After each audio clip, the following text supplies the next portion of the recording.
중년의 40대 남자가 신앙이 좋으신 노모에게 편지를 보냈습니다. 그 편지에는 주일 아침에 교회 가기 싫은 3가지 이유라는 제목으로 타이틀이 붙어 있었습니다. 그러니까 아들이 교회 가기 싫어가지고 엄마한테 편지를 보낸 것입니다. 주일날 늦게까지 잠을 자고 싶은데 일찍 일어나서 가야 되니까 그게 싫고, 두 번째는 요즘 따라 장로님의 대표 기도가 너무 길어서 짜증스럽고, 그리고 세 번째는 보기 싫은 사람을 매주 마주치는 것이 싫어서 교회 가기 싫다라는 내용이었습니다. 그러자 이번에는 노모가 아들에게 그래도 교회에 가야 하는 3가지 이유라는 제목으로 답장을 보냈습니다. 첫째는 주일 아침에 예배 드리는 것은 선택이 아니고 하나님의 명령이기 때문에 교회에 가야 한다. 둘째는 교회는 사람을 보고 가는 것이 아니라 하나님을 보고 가는 것이니까 가야 한다. 그리고 마지막 3번째는 그래도 내가 그 교회 담임 목사니까 교회에 가야 된다. 이런 이야기입니다. 아마 많이 들어보셨을 거예요. 뭐 웃자고 하는 얘기지만 우리가 이 이야기에 대해서 같이 공감하고 또 이렇게 웃고 하는 것은 이 일이 그냥 우리하고 동떨어진 이야기가 아니라 굉장히 우리에게 다가올 수 있는 그런 편안한 이야기이기 때문에 그렇습니다. 예배는 모든 만물의 창조주이신 하나님께 그 합당한 영광과 찬양을 돌려드리는 것입니다. 그래서 우리의 예배가 드리는 것이다 라고 우리는 얘기하죠. 예배를 받는 것, 다시 말하면은 축복을 받고 기도응답을 받고 물질의 복을 받고 이렇게 받는 것에 그 예배가 초점이 맞춰져 있다면은 우리는 예배를 잘못 이해하고 있는 것입니다. 더 정확히 말한다면은 잘못된 예배를 드리고 있다라고 말할 수가 있습니다. 예배는 순수하게 드리는 것입니다. 받는 것도 아니고 보여주는 것도 아니고 하는 것도 아니고, 그래서 한국말로는 이 예배를 우리가 드린다라고 표현을 하고 있는 것입니다. 이처럼 예배를 하나님께 온전히 드리는 것으로 우리가 이해하게 되면은 내가 교회를 가야 하는 이유가 분명해집니다. 내가 교회 가기 싫은 이유가 얼마나 부질없고 부끄러운 일인지가 너무나 명백하게 드러나게 됩니다. 에드먼튼에 이제 오래 살다 보니까요, 주일 날씨를 미리 보고 걱정하는 버릇이 생겼습니다. 눈이 오면은 눈이 많이 와서 오늘 못 오시는 분들이 계시겠구나 걱정이 들고, 또 비가 오면은 비가 와서 오늘 또 많이 못 오시겠구나 하고 걱정이 되고, 오늘처럼 썸머타임이 끝나는 날이면은 시간을 잘 못 맞추셔서 못 오시는 분들이 또 있으시겠구나 하고 또 걱정하게 되고, 또 구역 모임이 늦게 끝나면은 피곤해서 또 못 오시면 어쩌나 하는 이런저런 걱정들을 하게 됩니다. 그러나 피조물인 인간이 하나님 그분께 합당한 영광을 돌린다라고 우리가 예배를 이해하게 되면은 눈이 내려서 허리까지 그 눈이 쌓여도, 부부싸움으로 감정이 상할 대로 상해도, 때로는 피곤하고 분주해도 하나님께 나와서 예배를 드려야 될 너무나 분명한 이유가 되는 것입니다. 전체가 150편으로 이루어진 시편의 마지막 장 마지막 절에는 이런 기록이 있습니다. 호흡이 있는 자마다 여호와를 찬양할지어다 할렐루야 이러고 끝납니다. 시편 147편 1절에서도 할렐루야 우리 하나님을 찬양하는 일이 선함이요 찬송하는 일이 아름답고 마땅하도다.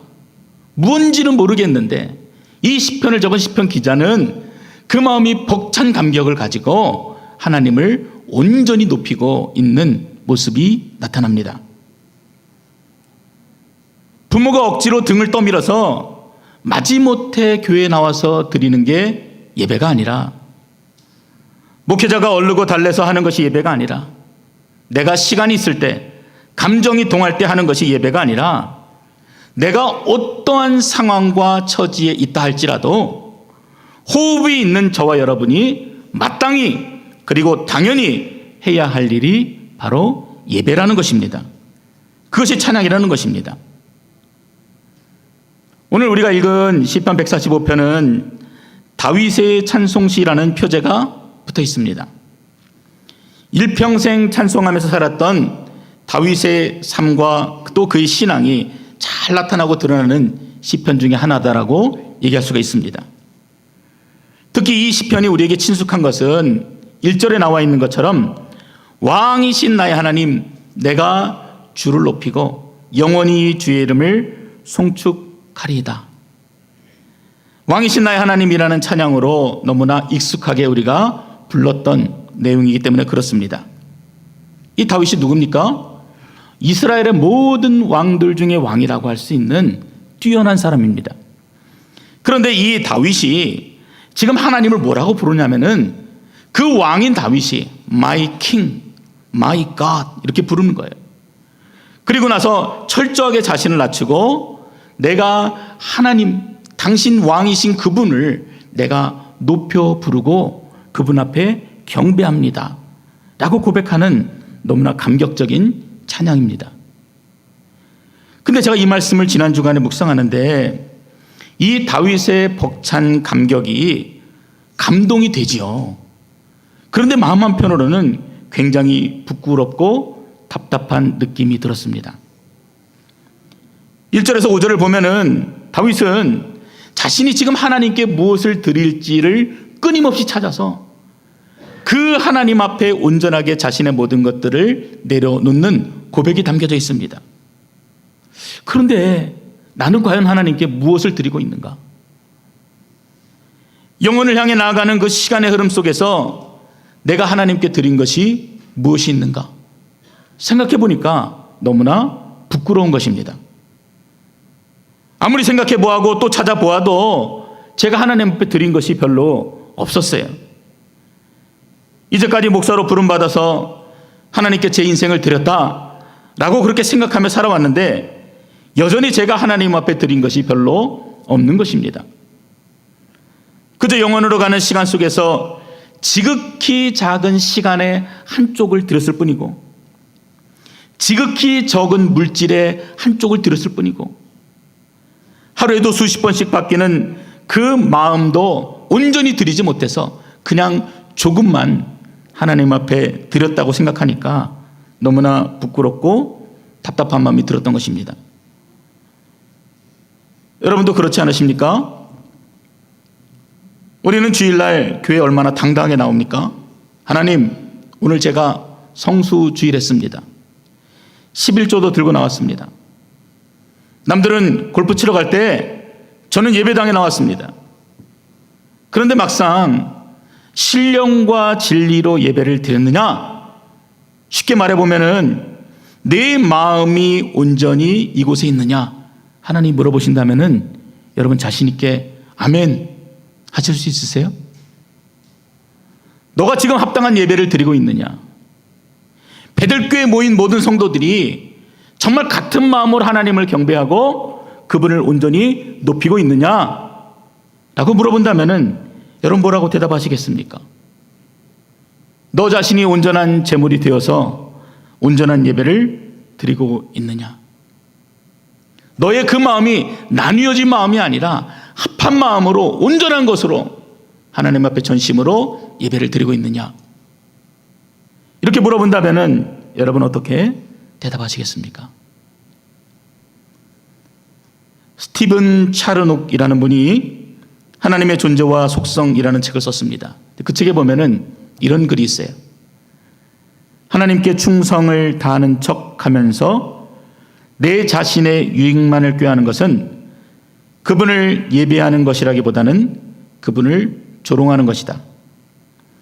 하나님이 영광 받으시는 것보다는 우리가 만족해야 한다고 생각할 때 우리는 하나님을 우리보다 아래로 놓는 것이며 그분이 우리의 이익을 위해 그분 자신의 영광을 내놓아야 한다고 생각하는 것이다. 냉정합니다. 여전히 우리는 모여서 예배라고 드리고 있지만 이것이 예배가 아닐 수 있다라는 너무나 냉철한 권면을 우리에게 던지고 있는 것입니다. 오늘 이 본문에는요, 예배에 대한 다윗의 솔직한 고백이 담겨져 있습니다. 그래서 아직도 내가 정말 예배를 진실로 하나님 앞에 드리고 있는가?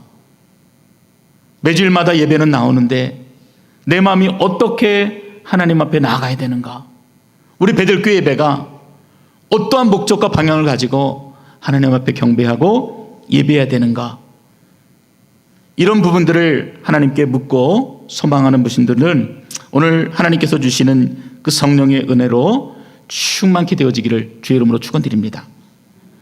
하나님이 우리에게 알려주시지 않으면 우리는 죄가 많아서요 깨달을 수가 없어요. 먼저 1절부터 5절에 보면은 이 다윗이 주님을 예배하고 경배하는데 그 표현이 세 가지로 구분이 되어집니다. 먼저 1, 2절에는 어떤 표현을 사용하냐면은 I will praise, 내가 주님을 송축합니다, 이렇게 고백합니다. 그리고 4절에 보면은 I will proclaim, 내가 주께 선포합니다 라는 고백이 나와요. 그리고 마지막에 5절에 보면은 I will meditate 해가지고 내가 작은 소리로 읊조리나이다 라는 이 세 가지 표현으로 다윗의 예배가 그려지고 있습니다. 하나씩 좀 살펴보겠습니다. 먼저 이 다윗이 송축하리이다 할 때 이 송축은요, 단순히 그냥 우리가 찬양하는 것과는 구분하기 위해서 다윗이 특별히 사용한 단어입니다. 우리가 일반적으로 찬양이라 할 때는 어떤 음악이나 노래를 통해서 하나님을 경배하는 것을 이야기합니다. 근데 다윗은 그런 것들을 지금 얘기하는 것이 아니에요. 지금 자신이 하나님 앞에 온전히 그리고 적극적으로 그리고 내가 집중되어서 그분의 위엄과 그분의 성품을 경배하고 찬양한다 할 때 이 송축이라고 하는 단어를 사용하고 있는 것입니다. 그냥 영어로는 단순하게 I will praise 이렇게 나와 있어요. 그렇지만 한글 번역은 보다 구체적이고 풍성한 내용으로 담고 있습니다. 더 적극적으로 온 마음을 다해서 나의 모두를 내려놓고 오직 하나님만을 높이고 그분만을 경배하는 것, 그것이 송축하리이다 라고 하는 의미인 것입니다. 예를 들어서 예배 시간에 찬송가를 부를 때 음악적인 감흥이 내게 일어나서 뭉클했다고 그것을 송축이라고 하지는 않습니다. 다윗이 왕으로서 누리고 있는 그 모든 것들을 겸손히 내려놓고 온 마음을 집중하여서 하나님 앞에 예배하고 찬양하는 것, 그것이 바로 송축하는 것이에요. 그것만이 아닙니다. 다윗은 그리고 뭐라고 얘기하냐면 그 뒤에 영원히라고 하는 단어를 붙였습니다. 오늘 하루가 내게 어떤 날이든 간에, 그리고 오늘 하루 동안 내가 어떠한 상황과 형편에 처하든 간에 나는 계속해서 하나님을 찬양할 것입니다. 나는 그분만을 높이고 경배할 것입니다.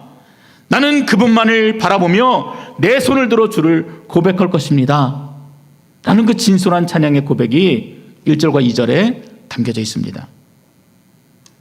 저는 여러분이 날마다 주님을 전심으로 송축하실 수 있기를 주의 이름으로 축원드립니다. 내가 어떠한 상황에 있든지요, 그리고 지금 나의 감정이 어떠하든지, 때로는 너무나 힘들고 아파서 주님 앞에 나올 수 있는 힘조차 없다 할지라도 I will praise, 내가 주님을 송축합니다, 그렇게 고백할 수 있어야 그것이 진실한 예배가 되어지는 것입니다. 두 번째 다윗의 찬양에는 proclaim, 선포라는 단어가 나오게 됩니다. 다윗이 지금 자신이 체험했던 일들이 있지요. 비록 왕이지만 내가 거쳐왔던 인생의 길 가운데서 하나님이 끊임없이 나를 보살피시고 인도하셨던 그 귀한 믿음의 고백과 간증이 있습니다. 자신이 경험한 하나님은 전능하신 하나님이셨어요. 무소부지 하나님이셨습니다. 천지 모든 만물을 창조하신 거룩하신 창조주셨습니다. 그 하나님을 지금 고백하는데 선포라는 단어를 사용해서 지금 고백하고 있는 것이에요. 4절에 보면은 대대로 주께서 행하시는 일을 크게 찬양하며 주의 능한 일을 선포하리로다. 지금 이를 통해서 나 자신만이 지금 기쁨과 감격과 고백이 되는 것이 아니라 이 이야기를 듣는 모든 사람들에게까지 하나님의 행하신 일들이 고백이 되어지고 선포가 되어져야 한다는 것입니다. 이처럼 선포는요, 내가 받은 은혜를 다른 사람에게 전하는 것입니다. 이렇게 말씀드리니까 어떤 분들은 그거는요 목사님이나 전도사님처럼 그런 분들만 하는 것 아닙니까? 이렇게 생각할 수 있어요. 그러나 우리가 주의 은혜를 입었다라면은 그 입은 은혜를 우리가 입을 열어서 증거하고 고백해야 될 분명한 이유가 있는 것입니다. 책임이 있는 것이에요. 역대상 16장 23절 24절을 제가 좀 읽어드리겠습니다. 온 땅이여 여호와께 노래하며 그의 구원을 날마다 선포할지어다. 그의 영광을 모든 민족 중에 그의 기이한 행적을 만민 중에 선포할지어다. 한번 기억해 보세요. 지금 누가 선포합니까? 온 땅 모든 피조물들이 다 하나님을 선포해라 이렇게 나옵니다. 언제 선포합니까? 내가 은혜를 받았을 때만요? 아니요. 날마다 항상 하나님을 선포해야 한다 그렇게 고백합니다. 누구에게 선포합니까? 모든 민족 만민에게 하나님의 영광을, 그분의 기이한 행적을 선포해야 한다는 것입니다. 선포한다고 하니까 너무 어렵습니까? 그런데 아무리 조그만 어린아이라 할지라도요, 하나님께서 내게 주신 은혜를 입술로 고백한다면 그것이 동일한 선포가 되어지는 것입니다. 그 다음에 특이한 것은요 5절의 표현입니다. 5절은 우리가 함께 좀 읽어보겠습니다. 같이 한번 읽어봅니다. 주의 존귀하고 영광스러운 위엄과 주의 기이한 일들을 나는 작은 소리로 읊조리리이다. 지금 다윗 자신이 경험한 하나님의 위엄이요 너무 광대한 거예요. 어떤 단어로 표현될 수 없을 정도로 너무나 그래서 가슴이 벅차올랐습니다. 그 하나님의 광대하심 앞에 자신은 한없이 작아지고 낮아져서 지금 작은 소리로 읊조리며 고백할 수밖에 없다는 그 내용의 예배를 하나님께 드리고 있습니다. 한글 성경이 낮게 읊조린다라고 번역이 되어 있어서 그냥 중얼중얼 거리는구나, 아니면은 소극적으로 예배를 드리는구나 이렇게 생각할 수 있어요. 하지만 히브리어의 원뜻은 I will speak입니다. 내가 말하겠다, 적극적으로 고백하겠다는 의지가 담겨 있는 단어예요. 다윗이 무엇을 고백한다 그럽니까? 주의 존귀하심과 영광스러움과 그분의 위엄과 그분의 기이한 일, 그 모든 일 가운데 내가 받을 수 있는 것이 너무나 크고 너무나 위대해서 내가 아무리 뛰어나다고 얘기해도 결국 나는 그분의 위엄 앞에 너무나 작은 존재에 불과하다는 것을 말할 수밖에 없다는 것입니다. 내가 경험해 보니까 아무리 인간의 지혜가 뛰어나고 능력이 많아도 하나님의 가장 연약함보다 나을 수가 없다는 것이 경험이 된 것이에요. 그래서 그분의 완전하심 앞에, 그분의 영광과 그분의 통치 앞에, 그분의 위엄과 존귀 앞에 굴복하고 복종케 되었다, 그 고백을 하는 것입니다. 그래서 예배는요 복종이라고 하는 단어가 포함이 되어집니다. 그 위엄 앞에 철저하게 나를 굴복시키는 거예요. 그 전능하신 말씀 앞에 나를 온전히 굴복시키는 것입니다. 나의 생각이 드러나고 내 감정이 드러나고 내 이성이 드러나고 내 뜻이 드러나고 내 경험이 드러나는 것이 아니라 그 하나님의 완전하신 위엄 앞에 나를 온전히 맞추는 겁니다. 그래서 이 다윗의 세 가지 고백을 정리하면은 온 마음을 다해 하나님을 경배하고 찬양하는 것이 예배인데, 밖으로는 그분의 행하심을 선포하는 것이고 안으로는 그의 합당한 영광과 찬양을 올려드리는 것, 그것이 예배다라고 할 수가 있습니다. 그렇다면 보다 구체적으로 우리가 예배를 드릴 때 쉽게 실수할 수 있는 부분들을 좀 점검해 보고 싶습니다. 먼저는 하나님이 아닌 다른 것들이 예배의 대상이 되어지는 것입니다. 19세기 중엽에 헨리 워드 비처라는 유명한 설교자가 있습니다. 이분이 한마디 하면은 사람들의 가슴이 막 떨려요. 움직여요. 그래서 이분의 설교를 듣기 위해서 많은 사람들이 예배당으로 몰려 들어왔습니다. 때로는 줄을 서기도 했습니다. 어느 주일이었습니다. 설교 시간이 되었습니다.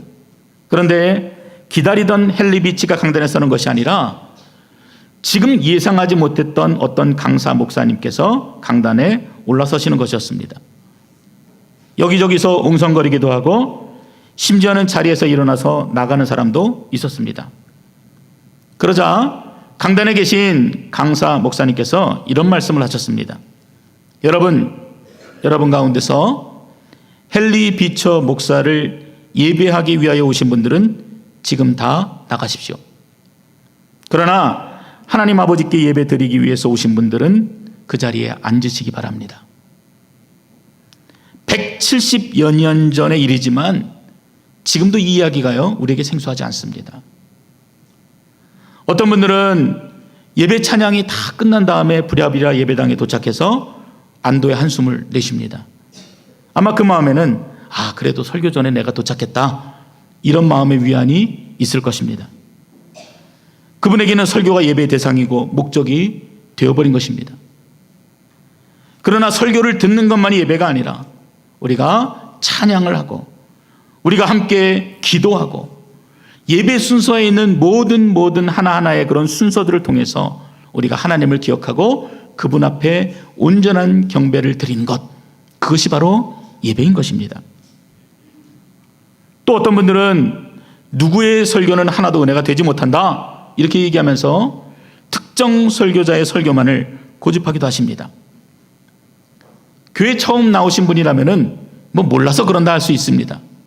그런데 교회에 오래 다니면 다닐수록 우리의 생각이 더욱더 굳어지죠.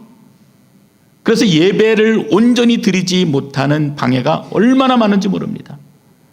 앞에 무엇인가 조금만 틀어져 있어도 내 눈에 가시가 되어서요, 예배에 집중하지를 못합니다.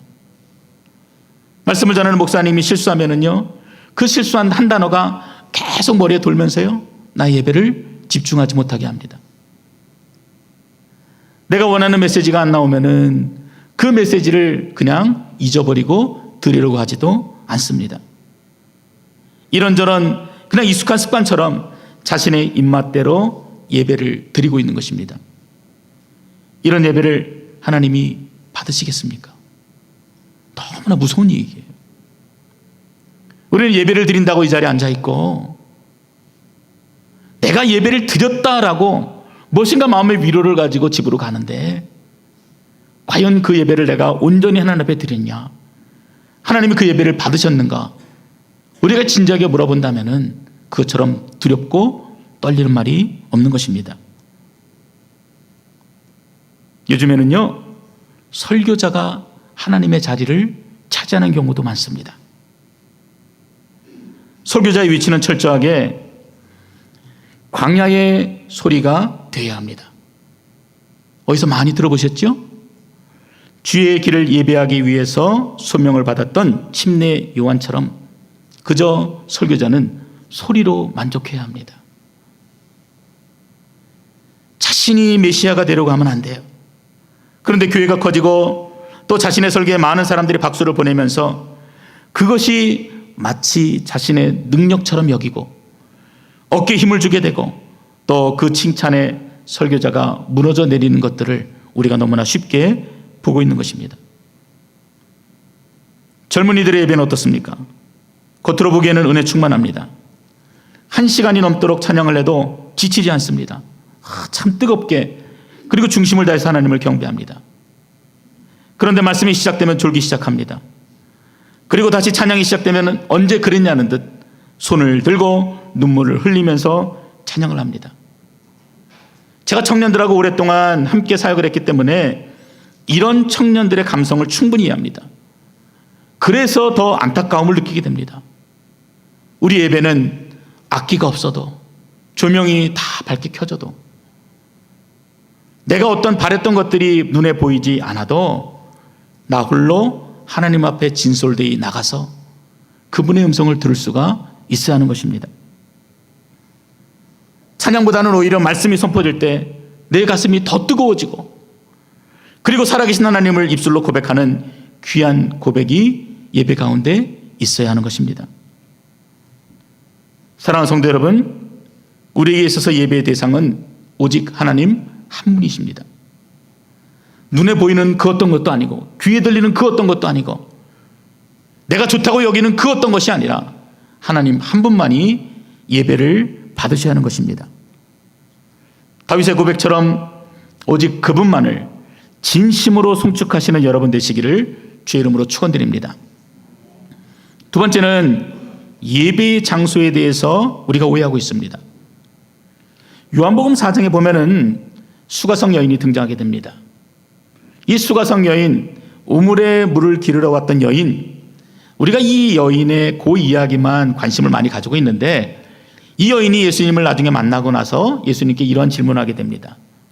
선생이요, 어떤 사람들은 예루살렘에서 예배를 드려야 된다 그러고 어떤 사람은 그리심산에서 예배를 드려야 된다고 합니다. 과연 누구의 말이 맞습니까?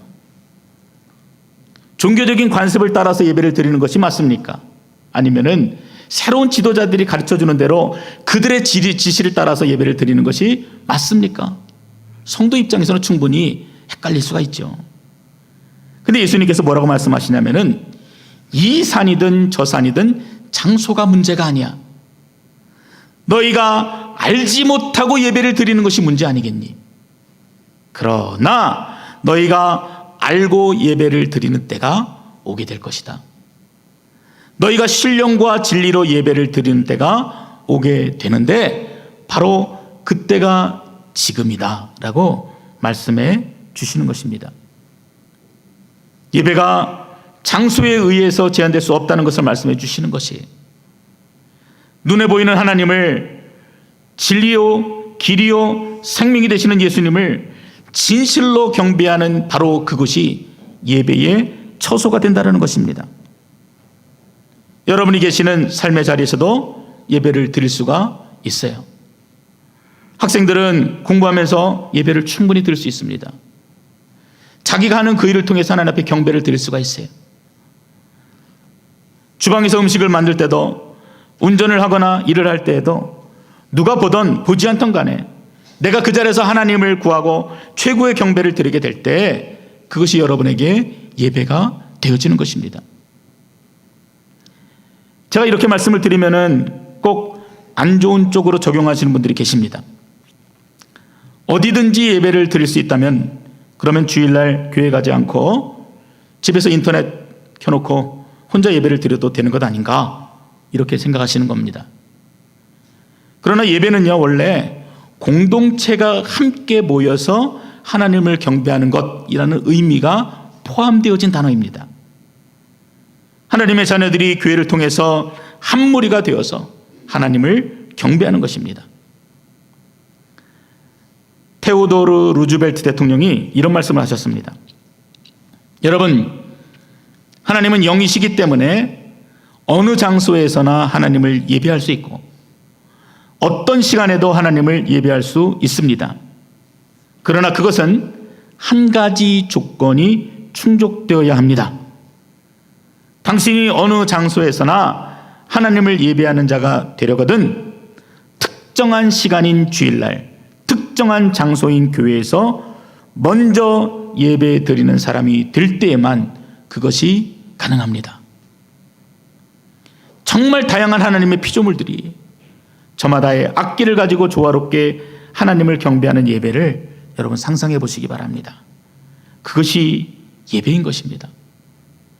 나 혼자만의 소리가 아니라 세상에서부터 부름받은 하나님의 백성들이, 세상으로 보냄받을 하나님의 백성들이 함께 모여서 내게 허락하신 하나님의 은혜들을 고백하고 한 마음을 가지고 주님을 경배하며 하나님을 올려드리는 것, 그것이 바로 참된 예배다라고 말하는 것입니다. 마지막으로 다윗의 찬양처럼 읊조리는 예배를 드리실 수 있기를 바랍니다. 읊조린다라는 단어가 조금 낯설지요. 우리가 잘 쓰는 단어가 아닙니다. 그렇지만 그분의 위엄과 그분의 질서 앞에 내가 복종하는 예배를 드린다, 이런 표현입니다. 한 번도 예수님을 본 적 없는 소경이 예수님 앞에 엎드렸습니다. 자신과 같은 나병 환자를 고치셨다는 이야기를 듣지 못했지만 그분 앞에 나아갔던 문둥병자를 기억하시기 바랍니다. 이들은 본 적도 없어요. 만진 적도 없어요. 근데 무엇 앞에 엎드린 겁니까? 그분의 권능 앞에 믿음을 가지고 엎드렸던 것이에요. 그리고 고침을 받았습니다. 그분의 권능은 죄와 사망의 권세를 이기십니다. 그분의 권능은 모든 어두움을 물리치시고 그 이름을 부르는 자들마다 놀라운 감동과 뜨거운 찬송을 부어주십니다. 그분의 광대하심과 그분의 측량할 수 없는 위엄 앞에 모든 피조물들이 당연히 경배하며 찬양해야 하는 것입니다. 그분의 권능과 영광과 광대하심을 체험한 자들의 고백이 바로 예배입니다. 그분을 인정하고 온 마음을 다해서 예배를 드릴 때 우리 안에 있는 어둠이 사라지는 놀라운 은혜를 우리가 경험할 수가 있는 것입니다. 여러분, 상황이 어려우십니까? 의지를 가지고 주님을 신뢰하며 고백하게 될 때 그분의 선하신 손길을 우리가 경험하게 됩니다. 불안과 근심이 마음을 짓누르는 캄캄한 터널을 지나고 계십니까? 그분께 합당을 예배를 드리면서 그분 앞에 온전히 엎드리게 될 때 145편 19절의 말씀처럼 자기를 경외하는 자들의 소원을 이루시며 또 그들의 부르짖음을 들으사 구원하시는 그 하나님의 은혜를 경험하실 수가 있는 것입니다. 말씀을 정리하겠습니다. 온 마음을 다해서 하나님을 경배하고 온 힘을 다해서 하나님을 송축하시기 바랍니다. 보내신 삶의 자리에서 주신 은혜를 늘 입술로 그리고 여러분의 삶의 행함으로 선포하시는 참된 예배자가 되시기 바랍니다. 그리고 언제나 예수님께서 내 삶의 유일한 주인 되심을 온전히 인정하시고 그의 합당한 순종과 경배를 드리시는 복된 인생이 되시기를 주의 이름으로 축원드립니다.